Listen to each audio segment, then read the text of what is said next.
الحمدللہ ہم تمام یہاں اس 10 روزہ کانفرنس کے چھٹے دن جو ہے جمع ہوئے، اور جیسا کہ آپ کے سامنے اعلان کیا گیا تھا کہ اس دوسرے سیشن میں آپ کے سامنے کچھ باتیں دعا کے تعلق سے رکھنے کی کوشش کروں گا۔ دعا کیا ہے، اس کی اہمیت کیا ہے، اس کے تقاضے کیا ہے، اسے کب کرنا ہے، اس کی حیثیت کیا ہے، اور اس کے ساتھ ساتھ کس سے کی جانی چاہیے، اور مختصر اور کچھ باتیں اس کے ذیل میں انشاءاللہ عزیز آئیں گی۔ چونکہ دعا ایک بڑی اہم چیز ہے، یاد رکھیے، اور یہ ایک ایسی عبادت ہے جو مستقل عبادت ہے۔ دعا کے تعلق سے ایک جو عظیم اور ایک بڑی غلط فہمی جو مجھ میں اور آپ میں آج آ چکی وہ یہ ہے، ہم دعا کو مصیبت کے گھڑی میں کی جانے والی عبادت سمجھتے ہیں۔ پریشان تو دعا کر لو، جبکہ دعا مصیبت میں کی جانے والی عبادت نہیں ہے، دعا مستقل عبادت ہے۔ ایک عام فہم، عام مثال میں کہوں گا، ہم نے دعاؤں کو اسپیئر ویل سمجھ لیا گاڑی کا، جبکہ دعا سٹیئرنگ ویل ہے۔ یہ کبھی کبھار کام نہیں آتی ہے، ہمیشہ اس کی ضرورت ہے، اس کے بغیر کوئی چیز ہو ہی نہیں سکتی ہے۔ جیسے گاڑی کے اندر ایک اسپیئر ویل ہوتا ہے، خالی ٹائر ہوتا ہے، کبھی ضرورت پڑ گئی تو لگا لیا۔ تو آج امت مسلمہ دعا کو ایسے ہی سمجھتی ہے، مصیبت ہے تو پھر دعا ہے، ورنہ ضرورت نہیں اس کی، جبکہ دعا تو سٹیئرنگ ویل ہے، اس کے بغیر گاڑی چل ہی نہیں سکتی ہے۔ تمام مرحلوں میں زندگی کے صبح سے لے کر شام تک، داخل کہیں ہونے سے باہر نکلنے تک، ہر اس میں نبی اکرم صلی اللہ علیہ وسلم نے دعا دعا دعا دعا دعا اتنی دعائیں سکھائی کہ جس کی کوئی انتہا نہیں یاد رکھی۔ تو دعاؤں کے تعلق سے امت مسلمہ میں ایک بہت بڑی غلط فہمی ہے کہ اس کی اہمیت کو، اس کو ایک عبادت تسلیم ہی نہیں کیا ہم نے صرف اس کو ایک ایسا عمل تسلیم کیا کہ جب کبھی آپ مصیبت میں ہو تو دعا کر لو، یا میں مصیبت میں ہوں تو آپ دعا کر لیں میرے لیے۔ تو اس کو سمجھیے، دعا مستقل عبادت ہے۔ اور اللہ رب العزت نے آدم علیہ السلام کو جب تخلیق کیا، جب آپ کو بنایا، تو آدم علیہ السلام کو بنانے کے بعد جو سب سے پہلا کام آدم نے کیا، جو عبادت تھی ان کی، وہ دعا تھی۔ اللہ نے آدم کو بنایا، نبی اکرم صلی اللہ علیہ وسلم فرماتے ہیں آدم جب بننے لگے، روح پھونکی گئی تو سر سے بنتے گئے نیچے کی طرف، اور جب سر سے نیچے کی طرف بننے لگے اور اوپری حصہ بن گیا تو آدم علیہ السلام نے پہلا کام کیا، چھینکا۔ تو فرشتوں نے جو ہے، اللہ رب العزت نے آدم کو کلمہ سکھا اور کہا کہ جب تم چھینک لو تو الحمدللہ کہو، اور جب انہوں نے الحمدللہ کہا تو فرشتوں نے یرحمک اللہ جواب میں دیا، اور کہا اب تمہاری اولاد کا بھی یہی معاملہ ہوگا، جب بھی وہ چھینکیں گے الحمدللہ کہیں گی، اور جواب میں یہ کہا جائے گا۔ تو آدم علیہ السلام کو جو پہلی عبادت اللہ رب العزت نے کروائی وہ ایک دعا تھی۔ اسی طرح اللہ رب العزت نے آدم علیہ السلام کی جو توبہ قبول کی وہ بھی دعا کے ذریعے کی۔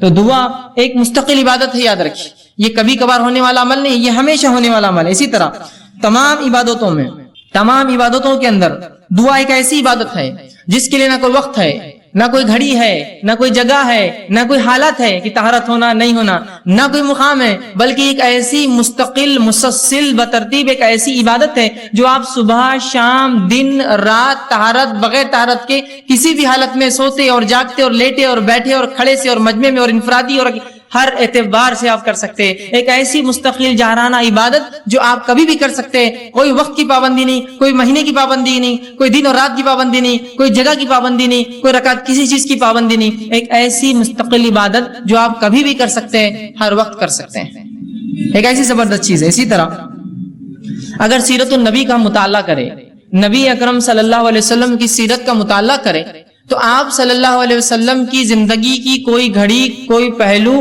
کوئی موقع ایسا نہ تھا جب نبی اکرم صلی اللہ علیہ وسلم نے دعا نہ کی ہو یا امت کو دعا نہ سکھلائی ہو۔ ایک تو تھا آپ کو دعائیں کرتے، ایک سکھایا بھی کرتے، تو نہ کی ہو یا نہ سکھلائی ہو۔ آپ دیکھیے نا، آپ صبح اٹھنے کی دعا، آپ لوگوں سے ملاقات کیے، ملاقات کرنے کی دعا، سلام کرتے ہیں، بیت الخلاء میں داخل ہوئے صبح اٹھ کر، اس کی دعا، بیت الخلاء سے باہر آئے، پیشاب پیخانہ کر کے آپ جو طہارت خانے سے باہر آئے، اس کی ایک دعا، آپ نے وضو شروع کیا، اس کی ایک دعا، آپ نماز کے لیے نکلے، مسجد پہنچے، مسجد میں داخل ہونے کی دعا، مسجد میں فجر کی نماز پڑھی، نماز کے اندر مختلف دعائیں جو شروع ہوتی ہے ثنا سے لے کر تو تسلیم، مطلب تکبیر سے لے کر تسلیم، نماز ختم ہونے تک، مسجد سے باہر نکلے تو پھر اس کے بعد مسجد سے نکلنے کی دعا، گھر میں داخل ہوئے تو گھر میں داخل ہونے کی دعا، گھر سے نکلے تو گھر سے نکلنے کی دعا، لباس پہنا تو لباس پہننے کی دعا، اسی طرح جو ہے نیا لباس پہنا، نیا لباس پہننے کی دعا، نئے پھل دیکھے، نئے پھل دیکھنے کی دعا، ہر چیز کی دعائیں سکھائے۔ سواری پہ سوار ہوئے تو اس کی ایک دعا، سواری سے اتر رہے اس کی ایک دعا، شہر میں داخل ہوئے اس کی ایک دعا، شہر سے باہر نکلے کوئی نئے اس کی ایک دعا۔ تو گویا صبح سے شام تک کوئی ایسا زندگی کا مرحلہ نہ ہوگا جس میں ہم دعا نہیں کرتے، حتیٰ کہ طہارت کے معاملے میں بھی دعا ہے کہ بیت الخلاء میں جا رہے اپنے جو ہے طہارت کے لیے تب بھی دعا، وہاں سے نکل رہے تب بھی دعا، حتیٰ کہ ایک انسان اپنے بیوی کے ساتھ ہو تو اس عمل سے پہلے جو اس کے لیے جائز ہے اس سے پہلے بھی دعا۔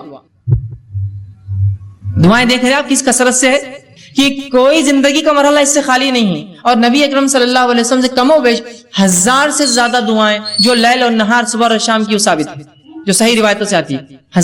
کم و بیش 1000 کے قریب ایسی دعائیں ہیں جو رسول اللہ صلی اللہ علیہ وسلم سے ثابت شدہ صحیح روایتوں سے ملتی ہے، جو ہمیں کرنا چاہیے. تو کوئی مرحلہ رسول اللہ صلی اللہ علیہ وسلم کی سیرت کا مطالعہ کرے تو نہ گزرا ہو جس میں آپ نے کوئی دعا نہ کی ہو یا دعا نہ سکھائی ہو. ہر معاملے پہ دعا، ہر چیز کے لیے دعا سکھائی. لیکن افسوس اس امت کا معاملہ یہ کہ دعا کے معاملے میں کنجوس کیا، اس کو علم ہی نہیں دعائیں ہوتی کیا ہے، کرنا کیا ہے، کیا اس کا معاملہ ہے. یہ بڑی افسوس کی بات ہے. یاد رکھیے کہ جس امت کے نبی نے کسی گھڑی کو بغیر دعا سے خالی نہ رکھا، اس امت کی یہ بدبختی ہی ہم کہیں گے کہ اس کو دعائیں یاد نہ ہوتی ہیں، یا چونکہ اس کی اہمیت نہیں تو یاد کرنے کی کیا ضرورت، اس لیے کہ دعاؤں کو ہم آؤٹ پروسیس کرتے ہیں. آؤٹ پروسیس کیا ہوتا ہے کہ جب میری تجارت بہت بڑھ جاتی ہے تو میں کانٹریکٹس لیتا ہوں اور دوسروں سے وہ کام کروا کے لیتا ہوں. تو آج ہماری دعائیں بھی آؤٹ پروسیس ہوتی ہے، بھائی تم کر دو. ہمارے گھر میں ایک ولی گزرے، انہوں نے سب کے لیے دعائیں کر دی. ہم تو نبی کے خاندان سے، ان کی دعائیں ہمارے لیے ابھی کافی ہے نا. تو اس طرح سے ہم دعائیں دوسروں سے کرواتے ہیں، خود سے کرنے کا کوئی معمول نہیں. تو دعا یاد رکھی عبادت ہے. اور نبی اکرم صلی اللہ علیہ وسلم کی سیرت میں ہم دیکھتے ہیں آپ پوری زندگی ہر وقت دعائیں کرتے تھے. اسی طرح جو ہے اسلام کے دوسرے اعمال جو فرائض جسو کہتے ہیں، نماز، روزہ، زکوٰۃ، حج، اگر اس کا مطالعہ بھی کریں تو یہ بھی ایک قسم کی دعائیں ہیں. نماز کیا ہے آپ کی شروع سے لے کر آخر تک مختلف دعاؤں کا مجموعہ. آپ حج کرنے جاتے ہیں، کیا کرتے ہیں حج کے اندر؟ کیا اعمال ہے آپ کے؟ طواف کر رہے ہیں تو دعا، صحیح کر رہے تو دعا، جو ہے میدان عرفہ میں ہے تو دعا، مزدلفہ میں تو دعا، جا رہے تو دعا. مطلب دعا ہی تو ہے حج پورا، دعا ہی تو ہے نماز پوری. تو یہ گویا فرائض بھی عبادت ہے.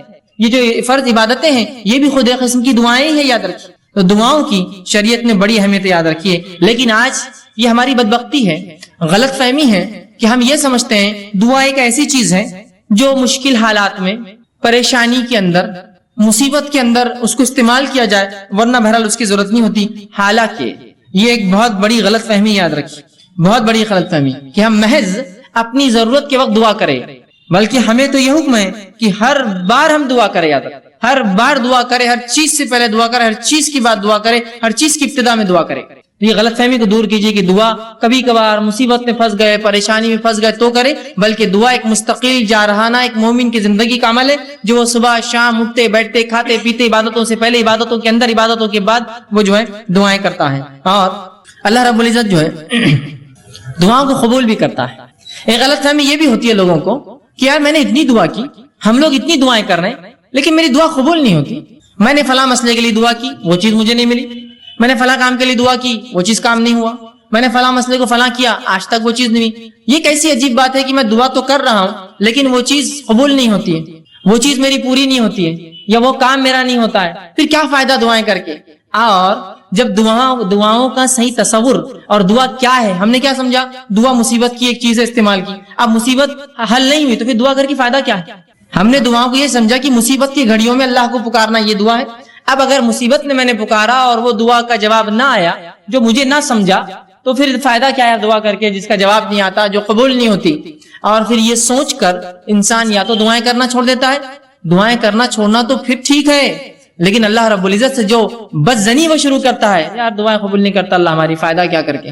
بدزنی مطلب اللہ سے بدزن ہو جاتا ہے اور یہ کہنا شروع کر دیتا ہے کہ دعائیں میری قبول نہیں ہوتی ہے یار، یا دعا کر کے فائدہ نہیں میری قبول نہیں ہوتی. یہ بہت خطرناک چیز ہے. یاد رکھیے پہلے غلط فہمی کی دعا مصیبت کی ایک چیز ہے، اس کے بعد اگر مصیبت دعا ہوئی دوسری چیز کی، پھر انسان یا تو دعائیں کم کر دیتا ہے یا تو دعا کرنا چھوڑ دیتا ہے. یہ کم اور چھوڑنا تو ٹھیک ہے، اللہ سے شکایتیں شروع کر دیتا ہے. کیسا اللہ میری دعا قبول نہیں کیا، کیا فائدہ یار دعا کر کے، اپنی قبول نہیں ہوتی تو کر کے کیا فائدہ؟ یہ سب سے خطرناک مرحلہ یاد رکھیے. اس میں انسان پھر جو ہے اس دائرے سے نکل جاتا ہے اور اکثر لوگ اس چکر میں جا کے شرک اور کفر تک پہنچ جاتے ہیں. کیسے انشاءاللہ آگے میں رکھوں گا. جبکہ اللہ رب العزت نے اپنی کتاب میں اعلان کیا کہ تم دعا کرو، میں تمہاری دعاؤں کو قبول کروں گا. جس طرح میں نے ایک آیت آپ کے سامنے خطبے میں 2 آیتیں تلاوت کی. ایک آیت سورہ غافر سورہ نمبر 40، اس کی آیت نمبر 60 میں نے تلاوت کی. اس میں اللہ فرماتا کہتا ہے وقال ربکم ادعونی استجب لکم، کہ تمہارا رب تم سے کہتا ہے، اللہ رب العزت کہتا ہے کہ تم اس سے دعا کرو، استجب لکم، میں تمہاری دعاؤں کو سنوں گا. کون کہہ رہا ہے یہ؟ اللہ کہہ رہا ہے تم دعائیں کرو اے مسلمانوں، میں تمہاری دعاؤں کو سنوں گا. استجب لکم ان الذین یستکبرون عن عبادتی، اور جو میری دعائیں نہیں کرتے، مجھ سے دعائیں نہیں مانگتے اور تکبر کی بنیاد پر نہیں مانگتے، جو اللہ فرماتا ہے یستکبرون عن عبادتی، جو دعاؤں کو نہیں کرتا تکبر کی بنیاد پہ، اور دعا عبادت ہے چونکہ یہاں لفظ ہے ان عبادتی، جو دعاؤں کی شکل میں میری عبادت نہیں کرتا تکبر کی بنیاد میں، سیدخلون جہنم داخرین، ایسے شخص کو میں جہنم کے اندر ڈال دوں گا اٹھا کر۔ سمجھ رہے بات کو کہ جو دعا نہیں کریں گے، تکبر کریں گے، دعا ایک عبادت ہے، تو اللہ فرما رہا ہے ایسے لوگوں کو اٹھا کر میں کہاں ڈال دوں گا؟ سیدخلون جہنم داخرین، ایسے لوگوں کو میں جہنم میں ڈال دوں گا۔ تو وہ اللہ دعا سنتا ہے، نہ کرنے والوں کو جہنم میں ڈالیں گا، تو کرنے والوں کی پھر ضروری اس کے لیے لازم ہے کہ وہ جواب دے، پھر اس کے نفس پہ لازم ہے، جب وہ کہہ رہا ہے مجھ سے کرو، نہ کروں گے تو جہنم میں ڈالوں گا، تو گویا تم کرو میں قبول کروں گا، یہ اس کا معنی ہے۔ دوسری آیت جو میں نے تلاوت کی سورہ بقرہ سورہ نمبر 2 آیت میں 186 تھی، اس میں اللہ نے فرمایا وَإِذَا سَأَلَكَ عِبَادِي عَنِّي فَإِنِّي قَرِيبٌ، کہ میرے بندے اے نبی تم سے سوال کرتے ہیں صلی اللہ علیہ وسلم، کہ میرے بندے سوال کرتے سَأَلَكَ عِبَادِي عَنِّي، میرے بارے میں، فَإِنِّي قَرِيبٌ۔ اگر قرآن کا آپ اگر طرز دیکھیں، قرآن کا جواب دینے کا اگر انداز اور اسلوب دیکھیں، قرآن میں جب بھی رسول اکرم صلی اللہ علیہ وسلم سے سوال ہوا تو اللہ نے فرمایا وہ تم سے پوچھتے ہیں فلا کہہ دو قل، وہ تم سے پوچھتے ہیں چاند کے بارے میں، کہہ دو قل کے لفظ آتے ہیں۔ سبحان اللہ، اس آیت پہ غور کیجیے، اللہ نے فرمایا وَإِذَا سَأَلَكَ عِبَادِي، میرے بندے میرے بارے میں پوچھتے ہیں، فَإِنِّي قَرِيب، کہہ دو بھی نہیں کہا، رسول کو نکال دیا بیچ میں سے، فَإِنِّي قَرِيب، کہہ دو ان سے کہ میں قریب ہوں، نہیں کہا فَإِنِّي قَرِيب، میں قریب ہوں ان سے۔ مطلب گویا جملے اور الفاظ کے اعتبار سے اس کے اندر قالا کا لفظ بھی نہیں آیا کہ نبی تم کہہ دو قل ان سے، یا قال یہ تم ان سے کہہ دو کہ میں قریب ہوں۔ رسول اکرم صلی اللہ علیہ وسلم کو بھی وہاں سے نکال کر انی قریب سیدھا جواب دیا گیا۔ حالانکہ سورہ بقرہ اٹھائیے، سوالات کا ایک سلسلہ ہے سورہ بقرہ میں، ہر سوال کے بعد آتا ہے کہ آپ سے سوال کرتے قل ان سے جواب کہہ دو، قل ان سے کہہ دو، قل ان سے کہہ دو، کہ اس کا معنی یہ۔ یہاں جب سوال ہوا کہ میرے بندے پوچھتے میرے بارے میں، تو رسول اللہ صلی اللہ علیہ وسلم کو قل بھی نہیں کہا، نکال دیا فانی قریب، سیدھا اتنا قریب ہوں کہ مجھے یہ بھی کہنے کی ضرورت نہیں ہے نبی آپ کہہ دو میں قریب ہوں۔ تو کہا وَإِذَا سَأَلَكَ عِبَادِي عَنِّي فَإِنِّي قَرِيب، جب میرے بندے پوچھتے ہیں میرے بارے میں نبی آپ سے کہہ دو کہ میں ان سے قریب ہوں، اجیب الدعوۃ الداعی اذا دعان، اور جو بھی مجھ سے دعا کرتے ہیں میں ان کی دعاؤں کو قبول کرتا ہوں، ان کی دعاؤں کا جواب دیتا ہوں۔ اور فرمایا فَلْيَسْتَجِبُوا لِي، تو انہیں چاہیے وہ صرف میرے سے ہی دعا کریں، مجھے سے ہی مانگے، وَلْيُؤْمِنُوا بِي، اور مجھ پر ایمان لائے، لَعَلَّكُمْ يَرْشُدُونَ، شاید کہ وہ ہدایت یافتہ ہو، شاید کہ وہ رشد و ہدایت پر قائم رہے۔ تو یہاں اللہ رب العزت نے اس کی وضاحت کر دی کہ اے لوگوں تم پوچھتے ہو میرے بارے میں، میں قریب ہوں، تمہاری دعاؤں کو سنتا ہوں، لہٰذا تم صرف مجھ ہی سے دعا کرنا تاکہ تم جو ہے رشد و ہدایت پر رہو۔ ولیؤمن، ایمان بہرحال شرط ہے ہر چیز کے لیے، تو میں ایمان والوں کی دعائیں قبول کرتا ہوں، اور آگے فرمایا جو ہے تاکہ تم رشد و ہدایت پر قائم رہو۔ تو یہاں اس آیت نے وضاحت کر دی۔ اسی طرح رسول اللہ صلی اللہ علیہ وسلم نے فرمایا اور کہا، جامع ترمذی کی روایت آپ نے فرمایا ان الدعاء هو العبادہ، دعا عبادت ہے، عبادت ہے دعا، یاد رکھیں۔ اسی طرح فرمایا جامع ترمذی کی یہ بھی روایت ہے الدعاء مخ العبادہ، دعا عبادت کا مغز ہے، یہ عبادت کا مغز ہے، نماز دعا، حج دعا، یہ مغز ہے، دیکھیے ہر کسی چیز کے بعد دعا ہے نا، حج کے ارکان کر رہے دعا کر رہے، اس میں مغز ہے نا اس کا، تو دعا عبادت کا مغز ہے، یہ اتنی اہم چیز ہے، اس کو امت جو ہے غور کرے اور اس چیز کو سمجھے۔ اسی طرح اب جب میں نے یہ کہا اللہ کہتا ہے دعائیں کرو اور اللہ دعائیں قبول کرتا ہے، تو اللہ رب العزت دعاؤں کو کیسے قبول کرتا ہے، اس کا کیا طریقہ ہے؟ آئیے اس سے پہلے ایک حدیث دیکھتے ہیں جو دعاؤں کی قبولیت کے تعلق سے کہ اس کی مختصر صورتیں کیا ہوتی ہیں۔ جب میں نے کہا اللہ دعائیں قبول کرتا ہے تو اللہ دعاؤں کو کیسے قبول کرتا ہے، اس کا طریقہ کیا ہے؟ کیا جو میں مانگوں وہ کر دیتا ہے؟ طریقہ کیا؟ آئیے سنیے۔ نبی اکرم صلی اللہ علیہ وسلم فرماتے ہیں، مسند احمد کی روایت ہے، ابو سعید خدری رضی اللہ عنہ حدیث کے راوی فرماتے ہیں، آپ صلی اللہ علیہ وسلم فرمایا کہا مسلمان دعا کرتا ہے جس میں گناہ اور خطا رحمی کی اگر بات نہ ہو، ایک مسلمان اللہ سے دعا کرتا ہے جس میں گناہ کی بات نہ ہو، اللہ مجھے زنا آسان کر دے یا مجھے فلاں نہیں، گناہ کی بات نہ ہو، اور قطع رحمی رشتے توڑنے کی بات نہ ہو کہ اللہ میرا رشتہ ان سے توڑ دے میں ان سے فلاں کرتا ہوں، جس میں گناہ کی بات نہ ہو، رشتے توڑنے قطع رحمی کی بات نہ ہو، تو آپ صلی اللہ علیہ وسلم فرماتے ہیں اللہ تین میں سے ایک ضرور عطا کرتا ہے۔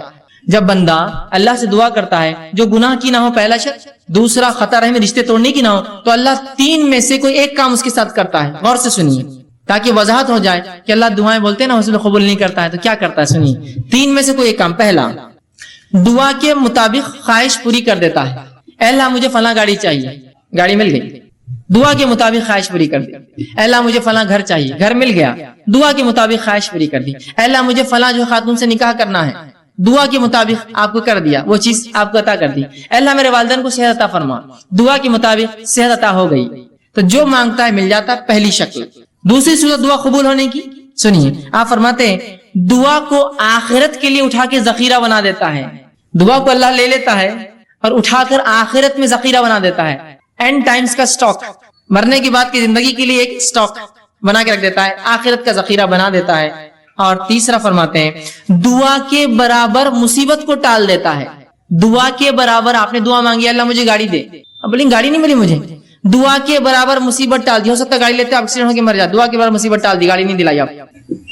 دعا کے برابر مصیبت ٹال دی تو آپ کی دعائیں اللہ نہیں قبول کر کے در حقیقت قبول کر رہا ہے، وہ اس کا بدلہ دے رہا ہے آپ کو. مطلب مجھے لگ رہا ہے کہ یہ چیز میرے لیے اچھی ہے، پتہ چلا اس میں تو میرے لیے شر تھا، اللہ نے بچا لیا، بعد میں الحمدللہ میں بچ گیا، ورنہ وہ چیز لے کے پھنس جاتا ہوں. سمجھے آپ؟ تو نہیں قبول کر کے قبول کرتا ہے آپ کی دعا. وہ تین شکلیں، پہلی ہو بہو جو مانگا عطا ہوا، دوسری شکل آخرت کے لیے توشہ ذخیرہ بنا کے اعمال میں رکھ دیا، تیسری شخص دعا کے برابر مصیبت ٹال دی جاتی ہے. صحابہ نے کہا اللہ کے رسول تب تو ہم کثرت سے دعائیں کریں گے، مطلب دعا میں نقصان کچھ ہے نہیں، صرف فائدہ ہے، تب تو ہم کثرت سے دعائیں کریں گے. تو آپ صلی اللہ علیہ وسلم فرمایا اللہ کے پاس بہت خیر ہے، تم جتنی چاہو کرو، اس کے خزانے بہت زیادہ کم نہیں ہونے والے، کرتے رہ جاؤ. اور ایک دوسری روایت میں آپ نے فرمایا ایک بندہ اللہ کے پاس جائے گا، اس کا حساب کتاب ہوگا، وہ کہیں گے اللہ میں نے یہ اور یہ عمل تو کبھی زندگی میں نہیں کیے تھے، مطلب کچھ ایسے عمل اس کے نام عمل میں ہوں گے جو اس نے کیے نہ ہوں گے. وہ کہیں گے اللہ یہ کیا ہے؟ تو اللہ کہیں گا یہ وہ تیری دعائیں تھی جو میں نے قبول نہیں کی تھی جب تو نے مانگی تھی دنیا میں. تو وہ بندہ کہیں گا کاش کہ میری اللہ کوئی دعا قبول نہ کرتا، اس لیے کہ اتنا اجر ملے گا نہیں قبول ہونے والی دعاؤں کا جسی کو انتہا نہیں. تو وہ کہیں گا کاش ہے اللہ تو میری ایک بھی دعا قبول نہ کرتا دنیا میں، آج اس کا اجر ملتا. تو کیا ہوتا اس اجر بڑھنے سے، نام اعمال نے وزن نیکیوں کا بڑھنے سے اس کے مقامات بلند ہوتے تھے جنت. تو کہیں کاش ایک بھی دعا اللہ دنیا میں قبول نہ کیا ہوتا تو نے میری. تو تین میں سے ایک ملتا ہے، یاد رکھیے. اب کوئی دعائیں نہ چھوڑے، اللہ سے ناراض نہ ہو، اللہ سے رسوائی کا اظہار نہ کرے اللہ میری نہیں سنتا ہے، وہ سن رہا ہے آپ کی، آپ کو تین میں سے ایک دے رہا ہے. دعا کے بدلے دعا جو مانگا وہ دے رہا ہے، یا اس کے بدلے آخرت کے لیے اٹھا کے رکھ رہا ہے، یا اس کے بدلے آپ کو اور مجھے اس کے برابر مصیبت کو ٹال دے رہا ہے، مصیبت کو ٹال دے رہا ہے. اور کیوں نہ ہو ہم لوگوں کے لیے کچھ چیزیں ایسی ہوتی ہیں، ہم ظاہر کو دیکھتے ہیں نا، اللہ جو ہے باطن کا جاننے والا ہے، وہ زیادہ بہتر جانتا کیا اچھا اور کیا نہیں. میں دعائیں مانگ رہا ہوں اور اللہ نے قرآن میں فرمایا سورہ بقرہ میں انسان کبھی کبھار اپنے لیے دعاؤں کی شکل میں بد دعائیں مانگتا ہے، دعائیں نہیں ہوتی بد دعائیں مانگتا ہے. وہ قسم سے اللہ اس کو نہ قبول کر کے رحم کرتا ہے ہم پر. مجھے علم نہیں کسی چیز کا، میں دعا کروں اللہ یہ چیز ہی مجھے چاہیے، دعا یوں کرنا چاہیے اللہ اس میں خیر ہو تو مجھے دے، نہیں یہ چیز ہی مجھے چاہیے. اللہ نے کہا ٹھیک ہے لے لے. آپ نے وہ چیز لی، اس کے بعد اس کا بھاؤ ختم ہو گیا، وہ چیز بیکار ہو گئی، وہ تو ناقص تھی، اس سے فلاں مسائل تھے، آپ کہیں گے میں نے کیا کر دیا، خیر کی نہیں کیا آپ نے، بس اپیل تھی کہ وہی چاہیے، دے دیا اللہ، خیر کی نہیں مانگی آپ نے. سمجھ رہے؟ تو کبھی کبھار دعاؤں کی شکل میں بد دعائیں مانگتے اللہ سے، سمجھے؟ تو اللہ سے دعا کرنے کا حکم ہے. اس چیز کو سمجھے دعا کیا ہے، یہ بڑی اہم چیز ہے. اور تین میں سے کوئی ایک شکل میں انشاءاللہ العزیز ہماری دعا قبول ہوتی ہے، اور آخرت میں اگر اس کا بدلہ ملے تو انسان کہیں گا دنیا میں کاش قبول نہ ہوتی تو بڑا اچھا ہو جاتا، اس لیے آخرت میں بہت کثیر اس کا بدلہ ملے گا. ٹھیک ہے؟ اسی طرح اب جو میں نے کہا دعائیں قبول ہونے کی تین صورتیں ہیں، اس میں سے جو تین صورتیں ہیں اس میں سے جو ایک صورت اللہ ہو دعا کو قبول کرتا ہے، اس جو سٹیپ جو پہلا قبول جو اللہ ہو کرتا ہے، اس کے پھر دو طریقے اللہ کے قبول کرنے کے. اللہ ہر دعا قبول کرتا ہے، دعائیں تین شکل میں قبول ہوتی ہیں، ہو آخرت میں بدلا اس کے برابر مصیبت ٹالتا ہے. تو جو پہلی شکل اللہ قبول کرتا ہے، اس قبول کرنے کی پھر دو شکلیں ہیں. اس قبول کرنے کی دو شکلیں وہ کیا ہے؟ پہلی شکل یہ ہے دعا مانگی تبھی قبول ہو گئی، آج میں نے دعا کی کل نتیجہ آ گیا، آج میں نے دعا کی پرسوں نتیجہ آ گیا، آج میں نے دعا کی ایک مہینہ بعد رزلٹ تھا میرا اور وہی آیا جو میں چاہتا تھا. تو یہ ہوا فوراً حال میں، مطلب بالکل آپ دیکھ سکتے ہیں اس کی دعا فوراً قبول ہو گئی آپ کی. اور کبھی اس دعا کو اللہ بعد میں قبول کرتا ہے، بہت لمبے عرصے کے بعد، کتنا عرصہ ہم نہیں جانتے، بہت دن بعد کرتا ہے. لیکن تو جو پہلی شکل ہے پھر اس کے دو ٹائپس ہوتے ہیں، پہلا فوراً، دوسرا تھوڑا وقت کے بعد. آئیے اس کی مثالیں ہم دیکھتے ہیں. جس میں دعا جو فوری قبول ہو جاتی ہے اس کی ایک مثال ہے، صحیح بخاری کی روایت ہے. آپ صلی اللہ علیہ وسلم فرماتے ہیں تین لوگ تھے بنی اسرائیل سے، اور وہ جنگل میں تھے، زوردار بارش ہونے لگی، تینوں نے گفا میں پناہ لے لی. اچانک اوپر سے ایک پتھر گرا اور گفا کی منہ پہ آ کے لگ گیا، گفا بند ہو گئی. تینوں نے کہا اپنے اپنے نیکی کا وسیلہ تلاش کرو اور اللہ کے سامنے ایسی نیکی بیان کرو جو نیکی خالص اللہ کے لیے کی ہوں گی تاکہ یہ مصیبت ٹل جائے. پہلے نے کہا اللہ میں نے اپنے والدین کے لیے جو ہے بکریاں چرا کر آیا تھا، والدین سو گئے، میں روز پہلے ان کو دودھ پلاتا،